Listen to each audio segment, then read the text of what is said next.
Because you know the big game is this weekend, right? Yeah. I'm expecting some scoring. I'm excited about scoring. Heck yeah, you should be. Not a defensive game. I don't expect defense, man. We got LA, we got Cincinnati. We know they put up points, so it should be some big time scoring. And I know that they're gonna be scoring on the field, but guys like us, we like to score off the field, baby. And the best way to do that is to make sure that you are always prepared, Deke. And you know the best way to be always prepared, right? Best way to do that is with Manscaped, because they are the leaders in below the waistline grooming. Now, Deke, I'm gonna coach you up here, okay? Because I've been married for 10 years, going on 11. I've scored a lot, you know? Yeah. But it's a method to the madness. It is, okay? And I'm going to draw up the perfect play for you. Are you ready? Let's hear it. Okay, now usually my favorite play is the annexation of Puerto Rico, but for you, I'll make an exception. We're going to call this the Ultra Premium Collection, all right? Whoa. That's how we call it. You got me? Yeah. Ultra Premium Collection on 3, okay? So the way we start this out is this. You got to turn the shower on, all right? Bam. Shower rolling. Okay, cool. You gets in the shower. You got to start with the 2-in-1 shampoo and conditioner. Hold on. Boom. You see it right here, right? You see it? 2-in-1 shampoo. You got to use that, baby. You got to use, okay? Good. It's perfect, okay? 2-in-1 shampoo. All right. That's the first thing you're doing. So now as you're lathering it up, all right, you're good. Next thing you need to do is hit the body wash, okay? You got to get the body wash. Now, listen, when you're doing the body wash, some people out here, they don't like to wash below their knees. They say the water can just run down and it'll get it up out of there. That is not how this play works, okay? The Ultra Premium Collection play, you got to wash your knees, you got to wash your ankles, and you got to get in between your toes, okay? That's what this is for, okay? Right here. Listen, I already have that at my house. I wanted to mention this. Go. Give Manscaped some props here. Mm-hmm. I wear that. I hit the scene on one of these weekend nights. The shorties are complimenting me left and right. Let's go. So that has to be part of the playbook. Let's go. Now, next thing you got to do, you rinse it all off, right? Now you got out, dry yourself off, okay? But now you got to hit the deodorant. Oh my goodness, yes. Oh yeah. Couple stripes of that. How you smelling fresh? I don't have that part of my playbook just yet. Come on now. It should be a good addition. It's like running the jet sweep in Canada's offense. Listen, if you don't have the jet sweep, man, what are we doing, right? But more importantly, this is the last essential thing that you have to have. It's the Manscaped lip balm, baby. This just dropped. Come on now. You can't score with chapped lips. Winter. Listen, I've tried to score with my wife with chapped lips. She's like, baby. I love you, but not that much. Lip balm right here changed the game. That's all I'm saying. We put up 50 the other day. Okay. So once you do all that, okay, and you're feeling good, and you're deciding whether you want to clothe or not clothe, it's optional.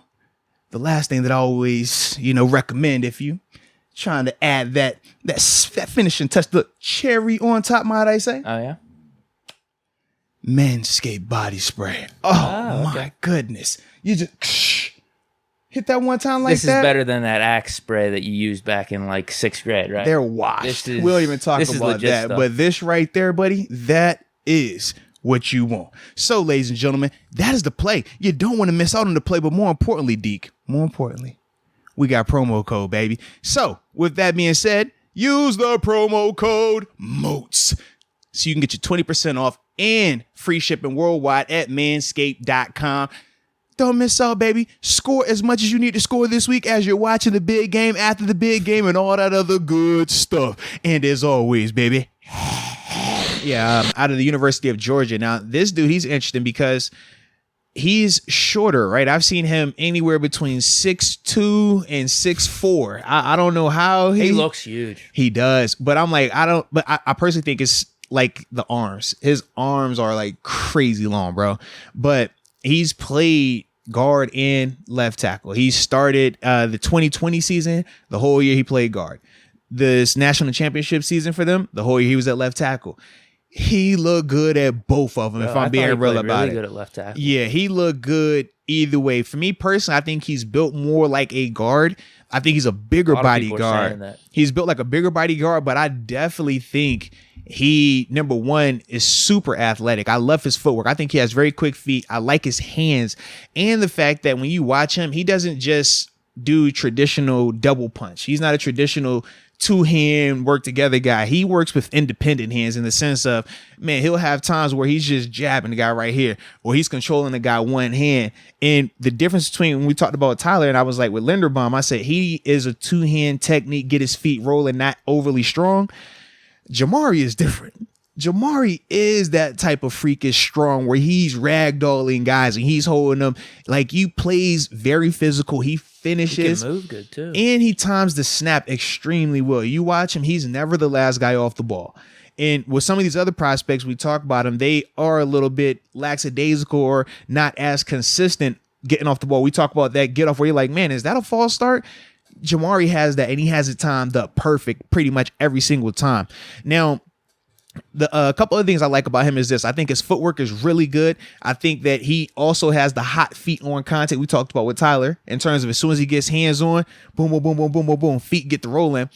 And the positional flexibility, because I do think at the NFL level, he can be a left tackle or a guard, and you would be happy. Instant upgrade over Dan Moore if we take him left tackle? I think at either spot. I think you could put him at guard or tackle, and you're going to feel his impact. I do think he's that good of a player. Some of the things that I questioned with him, or that I have a little bit of concerns, or not, they're not overly concerns, but things that I would critique or just get him to clean up a little bit. He is a little bit of a waist bender. And what that means is this: he drops his head at times versus bending his knees to lower his level. Sometimes we tell a tall person, hey man, get low. They think just drop my head down, bend forward. And it's like, you bend forward, but you put yourself in a bad position because now you can't move laterally. Like short stuff. Right. So you want to squat a little bit more. So those are some of the things that he needs to work on just to get a little bit more consistent there, because that does pop up at times. And I think that because of that, it makes him at times struggle with speed rushers. So if his technique is clean and he's using, he's keeping his head out of it, punching, good knee bend, good hips, stuff like that, I think that he handles speed perfect because of how he works with the independent arms I was talking about in terms of driving guys to the ground, running guys past the quarterback on the arc. Where he struggles, though, is when he does not hit with the independent hand and he drops his head thinking that, oh, I can get this contact. And now that's when you really see him kind of look out of whack, little bit just not smooth at times because he's dropping that head and all this weight and momentum is going forward. So that would be one of the things that I would try to critique with him. But depending on who our O-line coach is, maybe they get that up out of him. If it's Mike Munchak, I'm not worried about that at all because I know he coaches that up out of him. Because it's an easy fix in the sense of, we're not talking about, hey, we got to get your steps right. We got to get your base right. We're not talking about that. We're not talking about we got to teach you how to punch. We're just talking about, hey, man, keeping your head out of it. And you do a good job of it most of the time.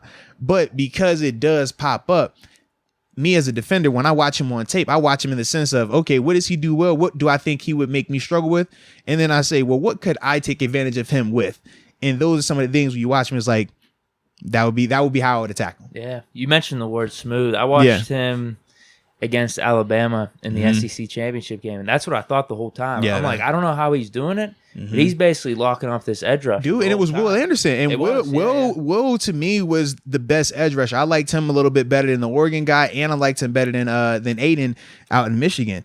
And he handled him well. The one time he got in trouble, though, he dropped his head. And after that, you saw Will use his speed. Other than that, it was good. I think I might have saying because it was like it was like the all running pass plays, right? But focus on the O line. Yeah, that's the type of stuff we're talking about. Yeah, absolutely. Give us that type of stuff. That's what I look for. I'm like, yo, it took like 15 minutes, but it was all just O line, D line. Like it's hyper focused right there. No replays, no flush. Or no, they show a replay of the big plays. Yeah, but other than that, it was like, you're right here. You're seeing exactly what you want to see. Yeah, I love that, man. It was good. Yeah, I thought he was really good. I don't know where people have him projected right now because I'm trying to look. Everyone's got him guard. I don't know if they got him in the tackle. We'll put it like this. I've seen him just linked in terms of draft stock anywhere between second round and third round. I've seen him in that range. Right. And that's why when I think of him, I'm like, now, granted, we know when he tests, that's going to change some stuff. We know when teams start to say, hey, well, if we really need him as a guard, can he be that guy?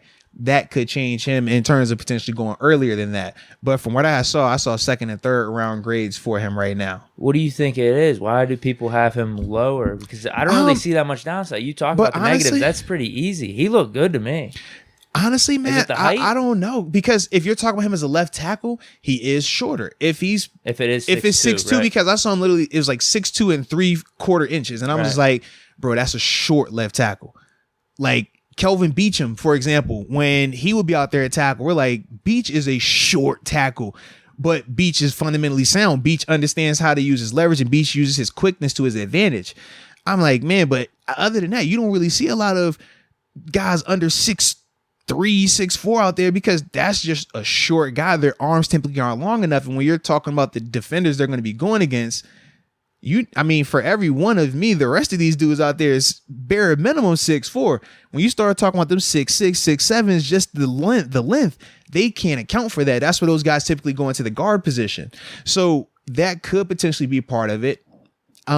Maybe watching more of it, if he has more of the waist bending on tape, then coming to the 2 or 3 games that I watch, if that is more prevalent, that could be a part of it as well. But for me, man, I'm surprised, because I think he's really good, dude. Right? Absolutely, man. Especially if we get a good coach and hopefully Munchak. Yeah, I'd be happy to take him in the 2nd or 3rd round. Yeah, without a doubt, man. Without a doubt. I was just wondering, we drafted him in the 4th round last year. Obviously, you look at any highlight tapes and stuff, they're going to look good. But with him being a 4th round pick and a year under our system, I wonder how much of an upgrade a rookie would be right off the bat.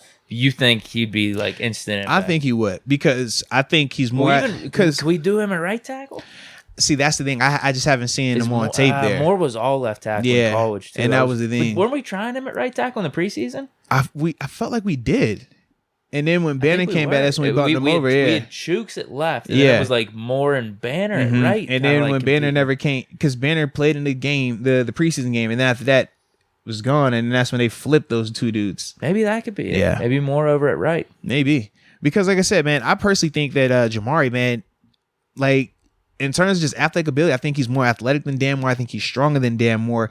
And I guess I just like how he works with his arms in terms of not just solely being locked into one style of punching. Like, he does a good job, like I said, with his feet and things like that as well. But I just think, man, his fundamentals in the hand placement, it really jumps off the tape to me.